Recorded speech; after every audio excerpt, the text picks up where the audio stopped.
You got 3 seconds to shoot me because I'm about to beat you with this shotgun. I'm Austin. And I'm Cloud. And this is We Watch Spookies.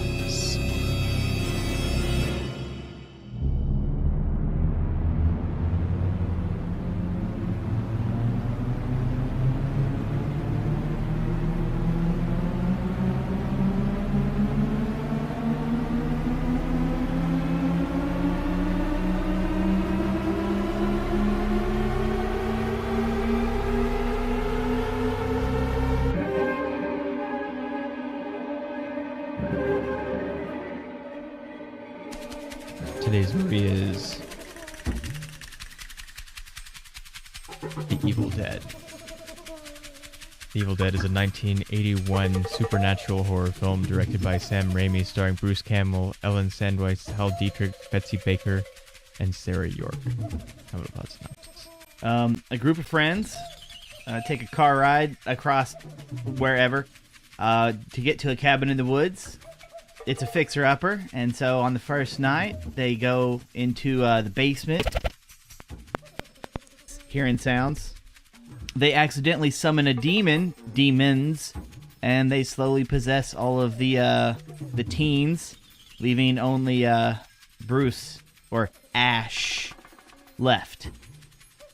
And they fight to get to sunrise, but it doesn't really matter. No, in the same way that it really doesn't matter that they survive through the night in Night of the Living Dead, it doesn't matter here. Yeah. It's just like, well, we have to have something as a goal, I guess. So maybe it won't be as bad once it's not night anymore. But like, they never establish that. No. And so it's just like in, Night of the Living Dead. It's just like why will it be better? Turns out it wasn't. It became morning, and then he got shot by dudes. In this one, it's morning, and he walks outside, and demon just runs through the entire house. It didn't even matter. Yeah. And so that leads me to the question: why do the demons not go into the house if the door is closed? Are they just not able to physically touch the doors? Can they only possess people? So it's like, oh, your window's open, haha. Except it's not totally true because they did something to the bridge also. Yeah. Serious things to the bridge. It was bent way out of shape. It wasn't in great shape to start with, but it was still bridge shaped before. And now it's not. Now it's like metal is protruding through things shape. And again, here we have group of friends drives to some place for some reason or the other that we're not really that clear on, so that they can be somewhere to die. Well, see, with the Texas Chainsaw Massacre, at least they establish a reason for going. Well, no, because we were never totally sure whether they were going to the cemetery deliberately or if they were already going somewhere and then they heard about the cemetery and decided to check it out while they were going that way anyway. No, but what I'm saying is they're in that area because of going to the cemetery. They could have been anywhere else for any other reason, but we know they were there because they went to the cemetery. For this, they don't really say why they're going to the cabin other than we're going to a cabin. Yeah, well, they got it cheap. Yeah, but why did you get it? Why was it bought? Who did you buy it from? What's going on? Did they buy it, or are they just renting it? I don't think they bought it. I think they're just renting it for vacation or something. Because it wouldn't make any sense for why would it be a them to buy it fixer-upper if together. they're just renting it for a vacation? Well, because it's still in poor quality, and you still have to stay there. Now, the cabin is actually a real cabin, it was a real cabin. I doubt it has survived as bad a shape as it was, unless it's been preserved, and I have not seen any reference to it having been preserved. But it was a real cabin in rural Tennessee, and it didn't even have plumbing. It had telephone lines, allegedly or apparently for some reason, but it didn't have plumbing. And because of the tiny amount of money that they made this for, and the long amount of time they were shooting, and that it all takes place in this way out of the way place, the whole cast and crew, like 15 people or something, stayed in the cabin while they weren't shooting. Like, they didn't leave. And there's like no heat, no no water. Like, by the end of it, because they shot in not chronological order, but most of the stuff towards the end is exterior stuff, not interior stuff, and so they were burning the furniture to have fire to keep warm because it was like cold, and so it was a really rough time for everyone. And not just because Sam Raimi, in sort of the Michael Bay kind of way, thinks it's necessary to like actually be mean to people or like make people think they're actually in danger or abuse people in order to get acting reactions out of them, because he also did that, but not to the crew because the crew's not acting. But it was a bad enough time for everyone. And it was like 15 weeks or something they were shooting, and they were like all out in this cabin away from everything and with no anything. So the real cabin, I think, is actually worse than it's portrayed in the movie. Yeah, like they have plumbing and they have electricity. I would assume since they have electricity they would have phone, but well, not necessarily. It's two sets of lines. Well, normally you'd set the lines up together. They're not used together, but you'd run them on the same thing. It's different, separate companies though. Yeah. But like, we don't see a phone, but we know they have electricity. Yeah, they don't try to like call for help or anything. No, and there's no, the phone is disconnected the way that the bridge is disconnected. So it became something of an ordeal. It might have been something approaching the ultimate experience in Grueling Horror to make, as well as it was to watch. Which it is. I mean, I don't know, maybe ultimate is kind of strong. I really kind of dislike the usage of ultimate because it's so like final, and almost always something comes along and supersedes it later. And no, so then... ultimate is just one step. You have mega ultimate, you have ultimate, you have the final deluxe ultimate. Well, I mean, like, that's you can just keep tacking them on. The reason why the collector's edition starts with ultimate and then adds all of these things is because of that kind of idea, where it's just there's no, because I have various different movies and things that are classified as ultimate editions that I have later better editions of that came out after. So Ultimate Overdrive. Let's see, I have the Ultimate Blade Runner set, I have the Ultimate James Bond collection. Both of those are out of date now. I think actually this is referred to as maybe the Ultimate Edition of this. It doesn't have a big banner or anything on it, but it says something in the description of it, and it was kind of thought of to be this was the Anchor Bay one that we watched. But then it has since had a more recent release and a Blu-ray release, and they're going to release or I guess at this point when you hear this, have released on the 8th of October a 4K Blu-ray, which makes no sense at all because they shot it on 16mm film and blew it up to 35. So there's nothing you haven't already seen. Yeah, there's nothing to gain at this point. There's nothing to find doing a 4K transfer. There's just no more information on the film. There's not even really enough for the Blu-ray to be totally necessary. Maybe just barely. People argue about it, but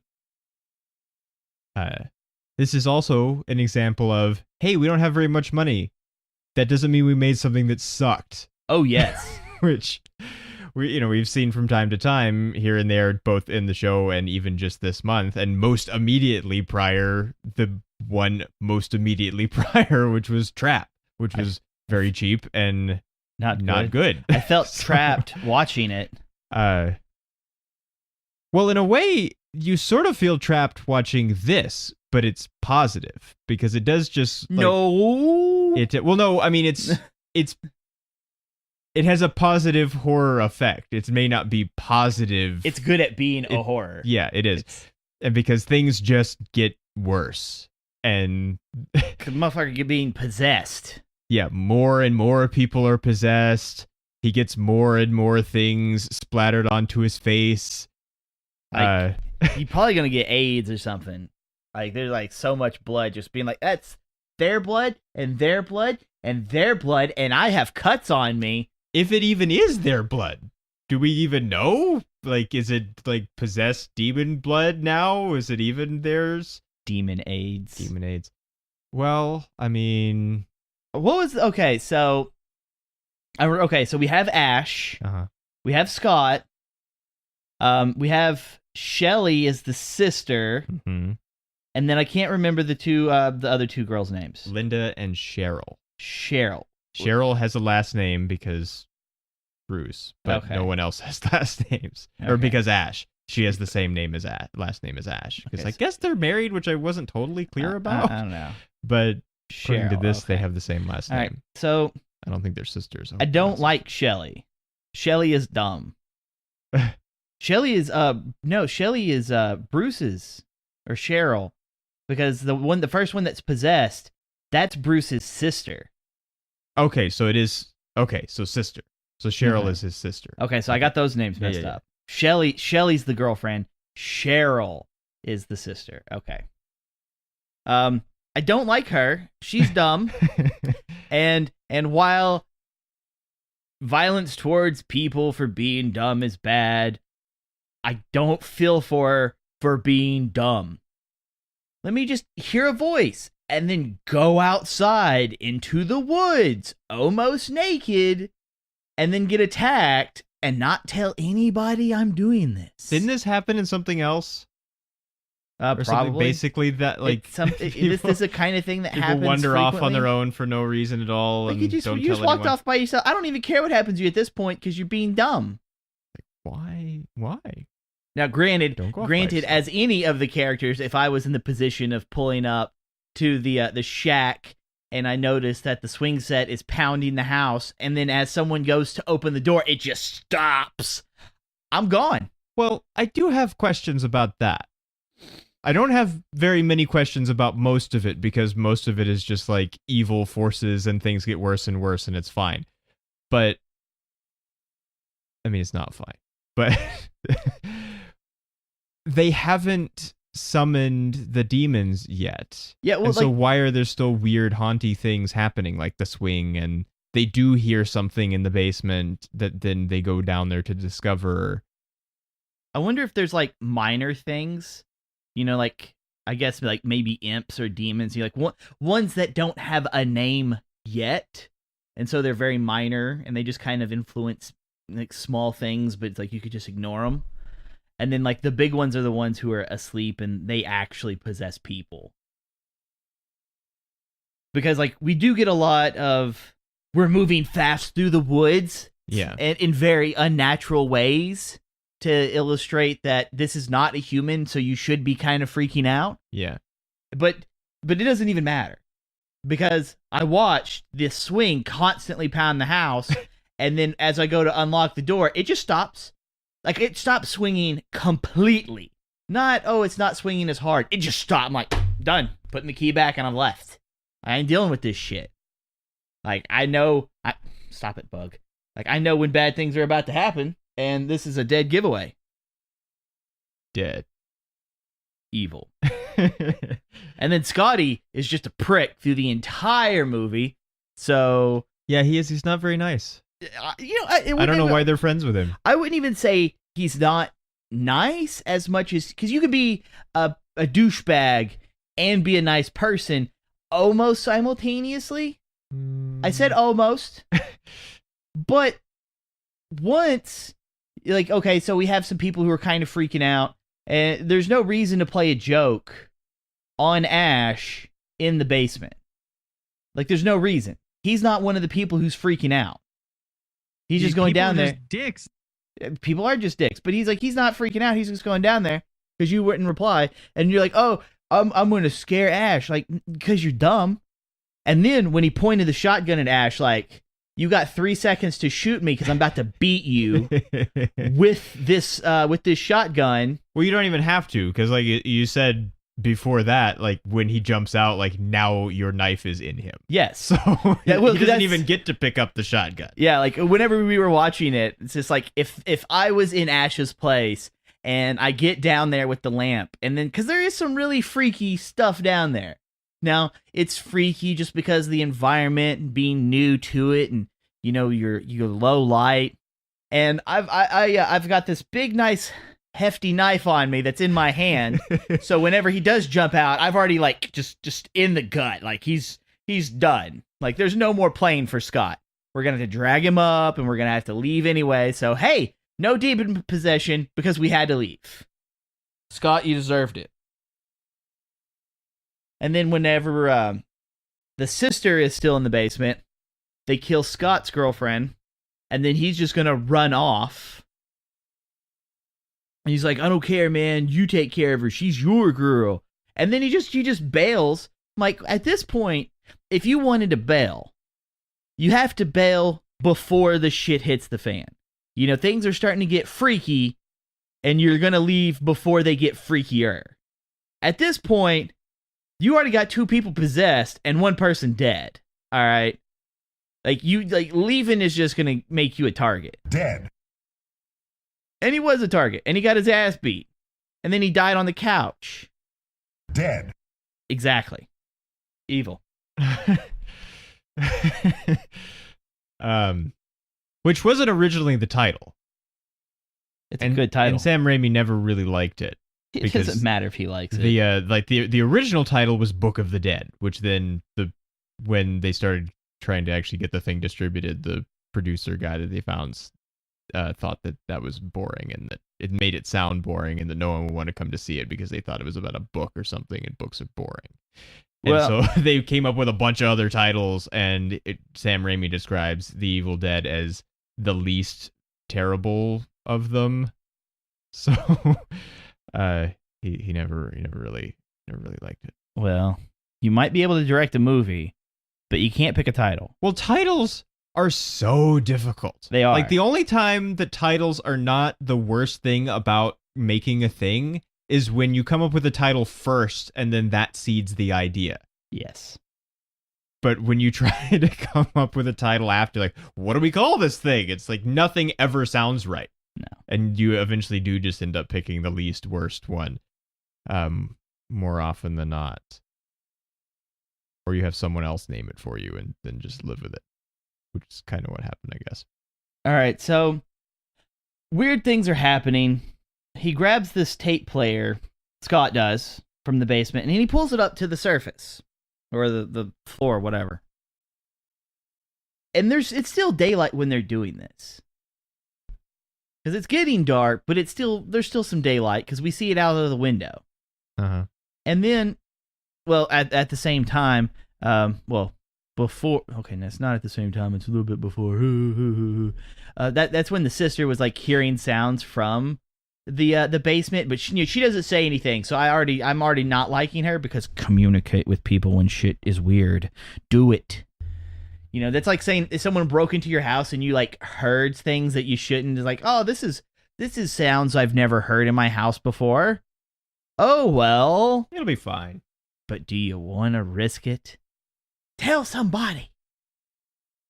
But then he's like, okay, so it's nighttime, so they've done stuff or whatever. Maybe they were doing some construction, cleaning the place up, whatever. And they start playing it, and it's like a doctor. And he talks about finding the book. And the book had a name, but I don't remember the name. But it wasn't the Necronomicon. No, that comes later. That comes later. The book had a different name in this movie.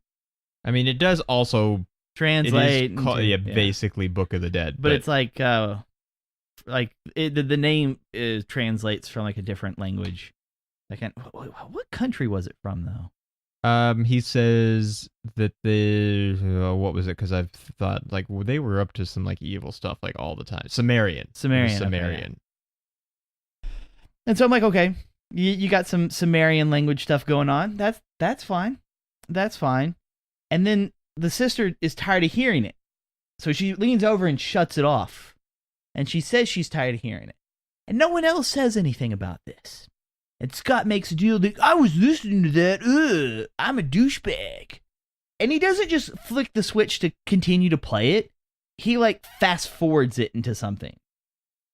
And then he starts playing it. And it's like, the chances are that he fast forwarded it to the specific starting point for the incantation to awaken the demons. I'm like, all right, so this is... that's the only thing that's really a contrivance that kind of breaks it a little bit. Like, you telling me you only have to have part of the incantation? Like, is that why we're only getting, like, so much of it? None of the demons are appearing in themselves, but they're possessed. Like, there's got to be something more. Like, I need an explanation. Let me hear the whole tape or something. Well, if they just let it play, and it just happened to play, and they didn't stop it in time, then that would be fine. That would be fine. But it's the fast forwarding that makes it kind of bogus. And then, like, when they finally do shut it off and all this other kind of business, like, that's when they have a fight. Like, it's already kind of weird. Now, I do like having Ash listen to more of it with a headphone in. Yeah. So no one else can hear it. Well, and so maybe it also doesn't work. Yeah. But he can still find out things.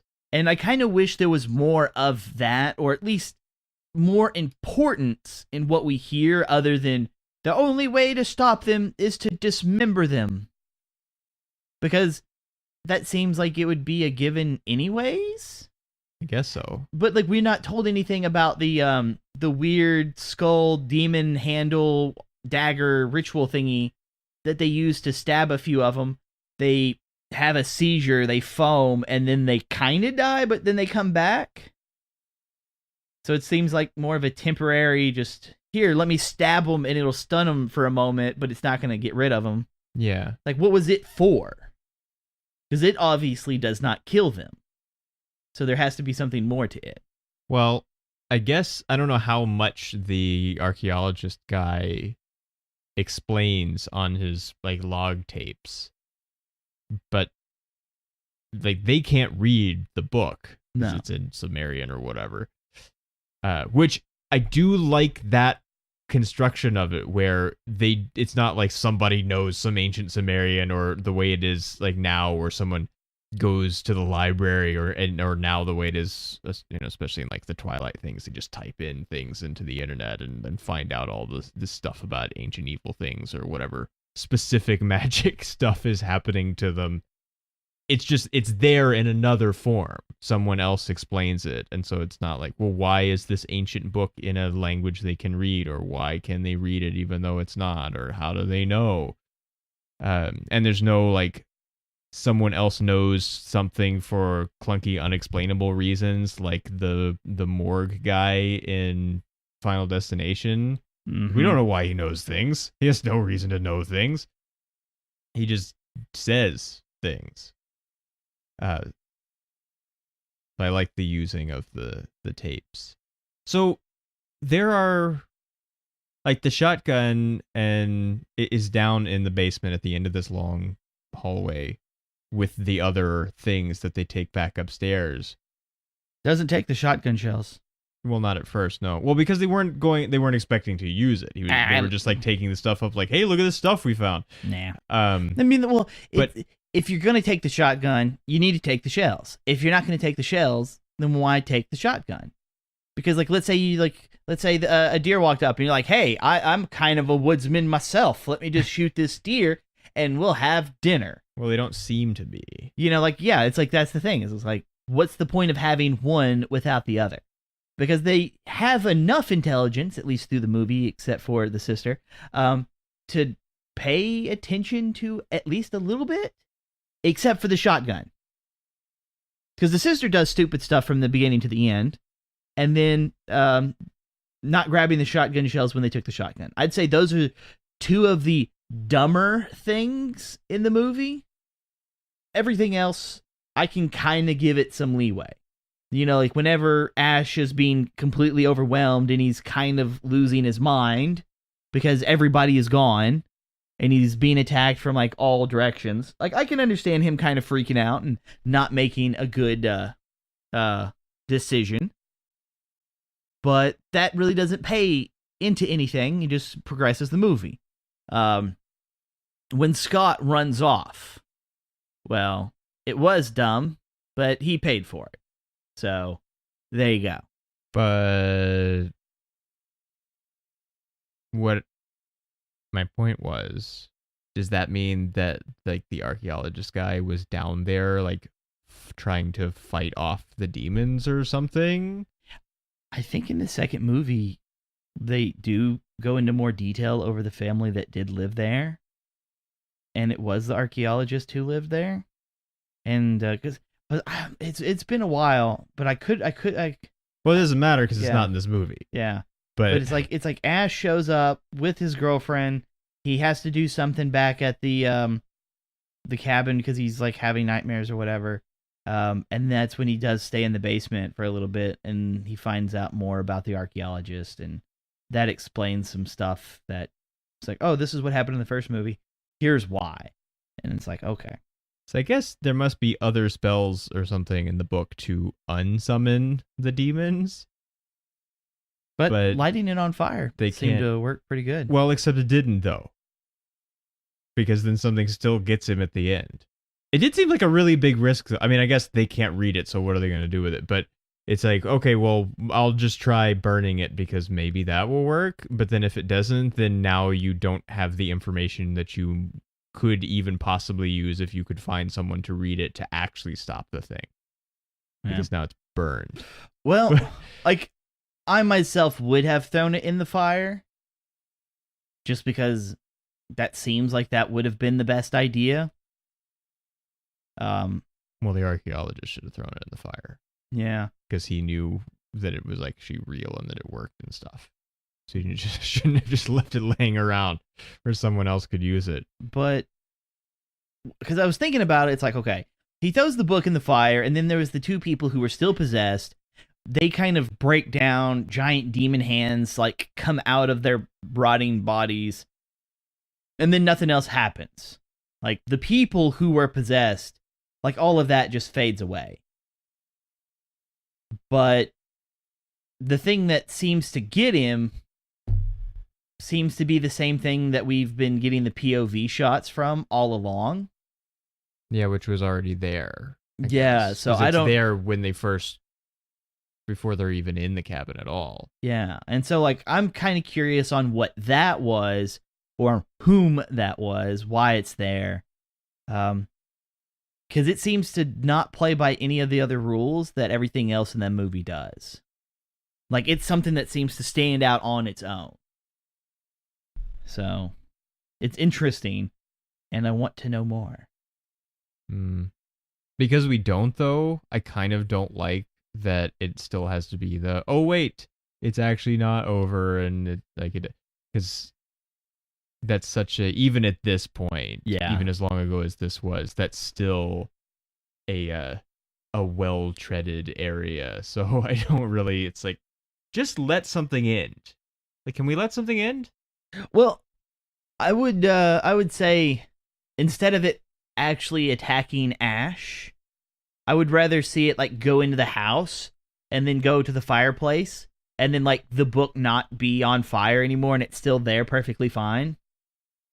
That could be, I guess, because then it's kind of like the Godzilla eggs and it just sort of leaves it up in the air, but the actual people involved don't know. Yeah. So it's not like we're continuing their ordeal. Yeah, like you could, if you wanted to make a sequel, then Ash could still be alive and doing things, and you could bring in a different group of people for something different to happen. You know, I feel it leaves more open for creativity.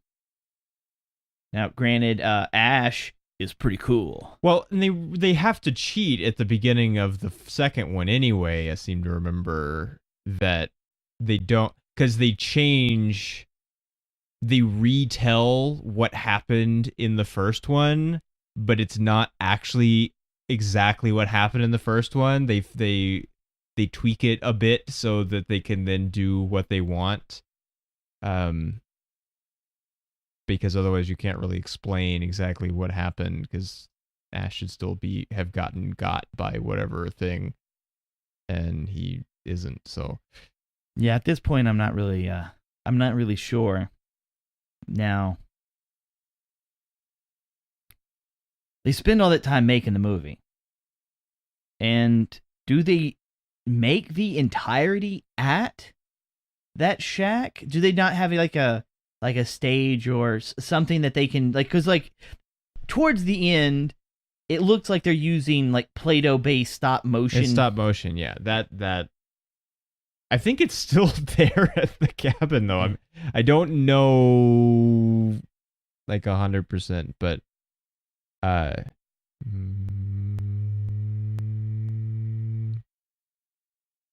it's 12 weeks, not 15 weeks, I said earlier. I don't know. I mean, it looks like it's still in the cabin. And they didn't use a studio for anything else because they didn't have the money. So probably they just did it there. I don't know. Yeah. I would just be afraid of like environmental stuff getting in the way. Like, oh, you have cold weather, you have hot weather, you have like unnecessary moisture. You know, doing stuff like that is very delicate.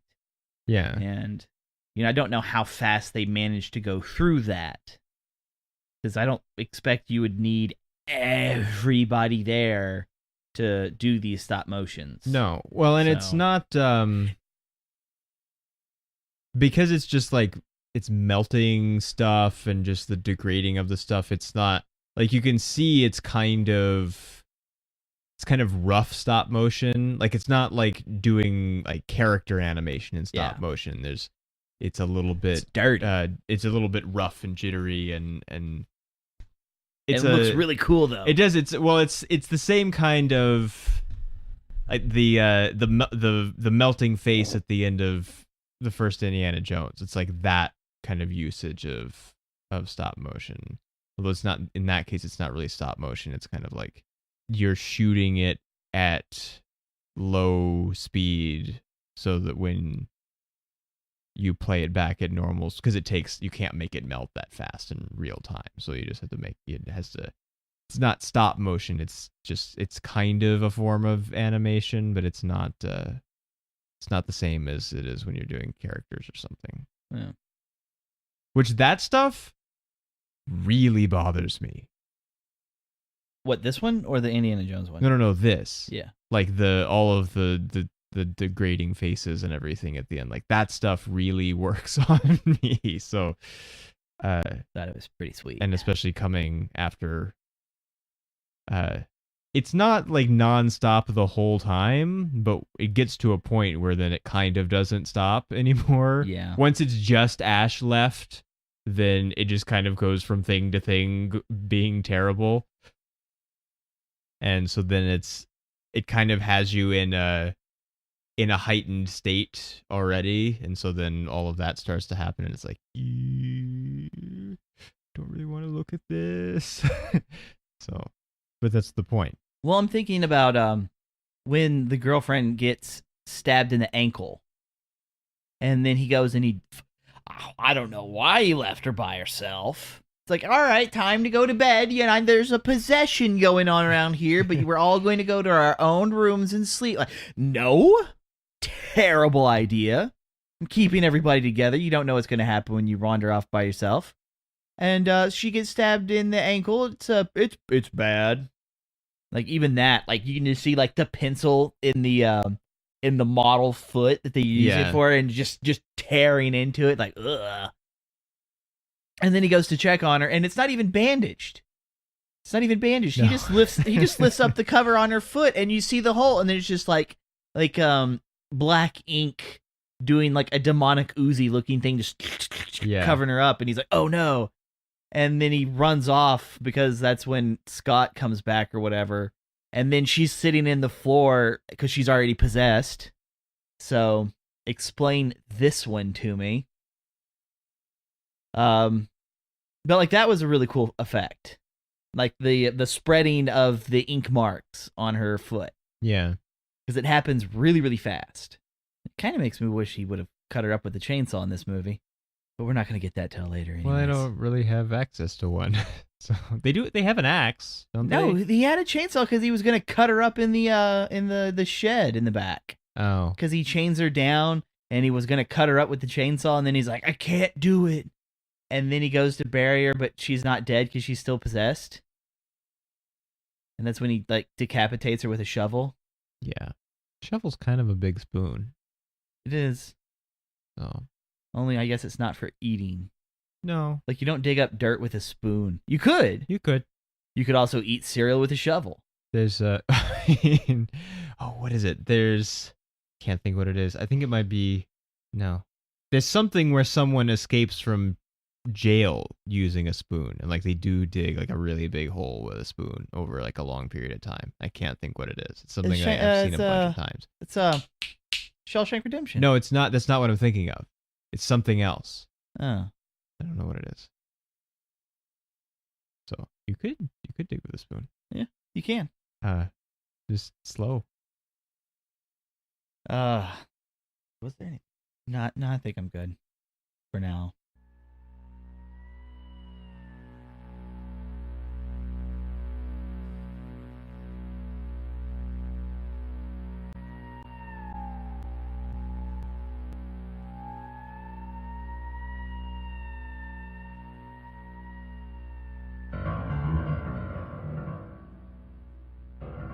So how do we feel about stars? 5 stars. I really like this movie. I feel outside of Scott being a douchebag and me not caring about the sister because she's dumb, I really like this movie. I like how it's set up. I like the environment everything takes place in. I like the story, and it looks really cool.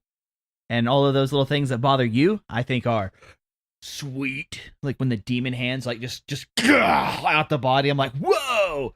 Is there something gonna like come out? Like, nope, it's just the hands, and then it's gonna disappear. Well, they're supposed to bother you though. That's the horror part of it. They're supposed to. See, that's something I don't get. Well, okay. Yes, it does exactly what it's supposed to do. It does something different for you, apparently. But yeah, it's real good. So I'm gonna give it 5 also. At the time when it came out, it was Stephen King's 4th most favorite horror movie that had existed. So that was pretty serious. All right. And he See, when you pushed really heavily for more distribution, and they used his "the most ferociously original horror film of the year" quote on the poster, and it's still on the front of the DVD case. like, so. you can't tell me it's his 4th and not tell us the first. I don't know. I don't have the list, but it's either 4th or 5th. But Dang it. It's one of the Hollywood magazines did a list, and it was there. So I don't know what the others are. We know it's not The Shining. Yeah, not The Shining. Not The Shining. So now this seems like a weird question to ask because of what you said already, but what about scariness? I would put it at a 7. Well, see, that seems high. It is considering high. that you don't think things are scary, you just think that they're sweet. Well, okay, But- so here's the thing. I can understand what's scary and what it's supposed to be, but at the same time, like, there are things that are scary that I also like. So when you have like Ju-on, I don't like that. That is scary in a negative sense. But then you have like demon hands shooting out of a possessed body. That's scary, and that's metal. So it's like, oh, this is scary and positive. And so I give it that 7 because it still has that scary effect. But I'm not like, I'm not gonna have a nightmare about it later. You know, I'll be sleeping and then maybe hear something, and then my brain will screw with me, and I'll see little hair tendrils come out of the corner, and I'm like, that's not good. I'm not gonna go to bed and have a wake up in the middle of the night, and then dude, just demon hand come out. No. Well, see, like, I understand that in a way, because there are, like, specific things that I don't want to have experience of, even in movie form, for frightening purposes. Things involving people and plants touching, spiders of various kinds. There was plants and one There person were, touching. but it's. I mean, she's like getting attacked by plants. Like it's not like, someone gardening's gonna make me flip out. Like it's like it has to be like they're kind of one thing. Like it's plants and people, like connected in some way, which I do think like that. I think is the weakest scary moment. The like rape by vines and the tree limb. Like it's almost a little silly more than it is scary, and it's not meant that way. I don't think. Every time you talk about like the human and plant kind of thing, I always think of like General Scar from the Grim Adventures of Billy and Mandy, like tending to his garden and like yelling at people. Like I always think of that. I don't remember that, which is surprising because mostly I remember Billy and Mandy, but I don't remember that. But so like apart from, there's probably other things than those two things, but apart from those things, like either something is scary and effective or it's not, and so it doesn't work for scariness. Like you're like, oh, I can appreciate it being cool. Like that seems to me like a weakening of it, where I'm like, oh, look, you tried to be scary and maybe you caused some other emotion, but you didn't frighten me, so failure at horror. But so it doesn't work quite the same way for me. But because the things here, and like the things are metal thing, like is not something I can have any direct association with, to the great surprise of no one. Yeah, but no one. I think I might say 8, which is high, kind of. I think it's the highest so far. I think so too. It might continue to be the highest. We don't have very many movies left. Nope. And a couple of them are pretty tame. It's pretty tame, yeah. So I don't know. Maybe I just don't know. I don't know. Like I want to find that number 10 for you. I mean, I'll tell you what it is. 10 is Marble Hornets. Like that is 10. So if you don't reach that level of being scary, but that's not a movie though. It's not a movie. It's a long form series. But it's like in terms of things that frighten me without being spiders or plant people. Which what if there was both? I don't think that would work. Spider plant people. No. That sounds terrible, but that sounds like a movie made in the 50s. It might have. It played in the drive-in for like a week and went away, and no one remembers it or the other half of the double feature. But yeah, like I mean, we haven't done Poltergeist yet. I don't know. I might freak out. I don't know, which is possible because there is like some interaction with electronics and like staticky sounds and stuff, and some of that stuff is the thing that's like has sort of an unfairly excessive like kind of effect on me. So now in this one there was a sound effect that was used, and I'm trying to sound effect. Yeah, and I'm trying to remember like how I was trying to describe it to myself when it was playing. But it almost sounds like if you were to take a strong wind and you have that wind being like, I guess you'd say blown through a pipe, or it's having to blow past objects in some nature, so it has this, I won't call it a whistling because it's like a lower pitched kind of sound. Uh-huh. And then they take that and then they can like infuse other kind of creepier sounds into it, and they can like raise and lower like the volume, pitch and tone of those other creepy sounds, so they kind of blend in, but they also can kind of stand out at certain moments. So like you could be listening to the wind blowing really heavily and you think you heard something, or maybe you just heard the wind. Uh-huh. And like stuff like that I think is really effective, and I like it because I know it does put me on edge. Both puts me on end of the edge.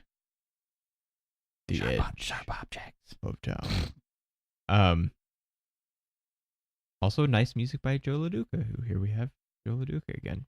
Well, see, who we like. Even for that, like for the music at the end of the movie, we have like really chipper, happy kind of party music, and sounds like the machine playing it is breaking, and it starts slowing down, and it starts sounding a little demonic. And I'm like, yeah, that bothers me too.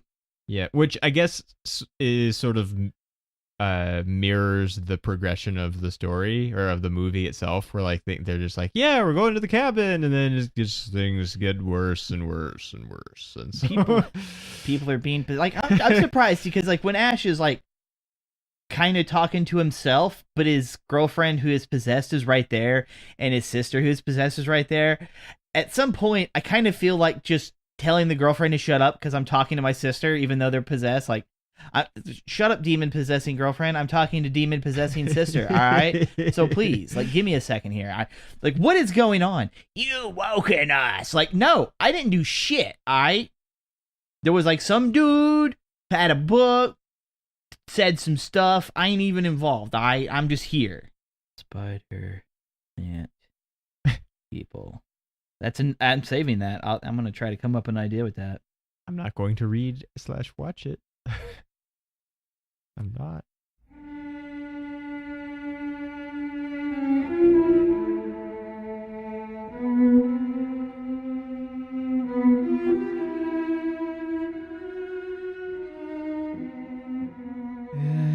That's all we have to say about The Evil Dead. We'll see you next time. Later.